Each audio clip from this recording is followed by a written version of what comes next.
Welcome to WHHI News. I'm Allie McNair, and here's a look at your headlines. A Beaufort middle school student will appear in family court for having a knife in his backpack. Officials questioned a group of students after a bus driver said he smelled marijuana on the bus. When asked if there was anything else they needed to know, the school officials asked that. One of the students admitted that he had a 4.5-inch steak knife in his backpack and that he was using it to poke another hole in his belt to tighten it. The student's name is not being released. No other information is available. This fall, South Carolina state workers will be eligible for paid time off when they give birth to a child or adopt. On Friday, Governor Henry McMaster signed legislation giving state employees 6 weeks of paid leave after giving birth. A co-parent gets up to 2 weeks of paid time off. State employees who adopt a child or have a foster child placed in their care will also get 2 weeks of paid time off. The original proposal, which passed the House last year, had called for 12 weeks of paid time. The law takes effect on October 1st. Well, a Burton man who was charged in April with child neglect now faces additional charges of causing great bodily harm to a child. Officials say if convicted, 31-year-old Isaiah Holmes could face up to 20 years in prison.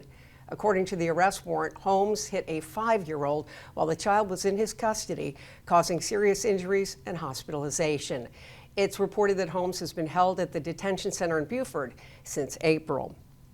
Well, on Monday, Governor Henry McMaster announced the suspension of Oconee County Councilman Matthew Durham after he was charged with domestic violence and neglect of a child.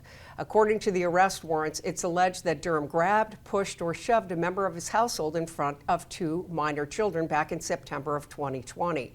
The warrant does not name a victim. Durham is a first-term county councilman who described himself as pro-Trump, pro-guns, pro-life, and, quote, a Christian conservative family man and lifelong Republican, end quote. Well, U.S. Representative Nancy Mace is certainly used to being in the public's eye, but this time it was unexpected as she was caught on video saying yes to a marriage proposal from her longtime boyfriend, Patrick Bryant.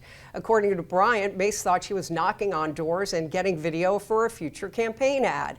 Instead, he got down on one knee and asked her to spend the rest of her life with him. The moment, which was captured on video, was posted Monday to Mace's campaign accounts on social media. Mace is the first Republican woman ever elected to Congress from South Carolina. This will be her third marriage. She was most recently married to Curtis Jackson, but the couple divorced back in 2019 after 15 years of marriage. They have 2 school-age children together.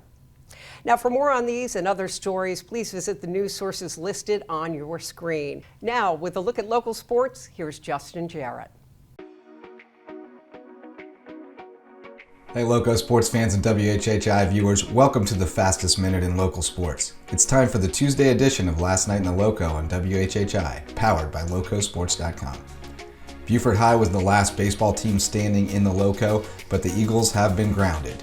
Zach Jacobs took his team up to James Island on Monday, and the Trojans beat Beaufort for the 3rd time this season, winning 4-0. Solid outing from PJ Daly in his swan song for Beaufort, allowing 3 earned runs and 2 hits over 6 innings, but 3 James Island pitchers combined on a 3-hit shutout to end the Eagles' season. Still plenty to cheer about on Ladies Island though, because the Beaufort track team is sending 21 athletes and 4 relay teams to the Class 4A state meet this weekend in 34 events, by far the most of any of the Area 4A squads. The boys should have a great shot at a state championship, and it must be something in the water up north of the Broad because Whale Branch has 19 athletes and 6 relays qualified in 38 events, including 3 athletes, Canoe Barnwell, Kaylin Caldwell, and Keith Chisholm, who qualified in 3 events each. The Warriors should be a factor for the team state titles in Class 1A, especially the girls, so keep an eye out. That does it for this edition of Last Night in the Loco. We'll round up Tuesday's results, including the state golf tournament and the top headlines, and be back Wednesday to do it again. For Loco Sports and WHHI, I'm Justin Jarrett. Until next time, go Loco. Thank you, Justin. And now it's time for your weather with Maria. Thanks, Allie. All right, let's take a look at the weather for Wednesday. So it looks like Bluffton and Beaufort, they're calling for some fog in the morning, which is going to clear up in the afternoon, and then it's going to be sunny all day in the rest of the regions. Hilton Head's going to have a high of 85, a low of 72. Bluffton's going to have a high of 88, a low of 71, and Beaufort's going to have a high of 88 and a low of 70. The sunrise for Wednesday is going to be at 6:23, and sunset's going to be at 8:15. Taking a look at the beach tides, High tide's going to be at 11:42 a.m. and low tide's going to be at 6:49 p.m. Take a look into the rest of the week. Thursday it's going to be sunny with highs in the 90s and lows in the 70s. Friday's going to be sunny with highs in the 90s and lows in the 70s. And then Saturday there's a chance of rain, which is going to turn into a chance of thunder showers in the afternoon with highs in the 80s and lows in the 70s. That's it for today. Let's head it back to the desk. Thanks, Maria. Coming up next, we'll have some electrical safety tips to help keep your home safe. Stay right there.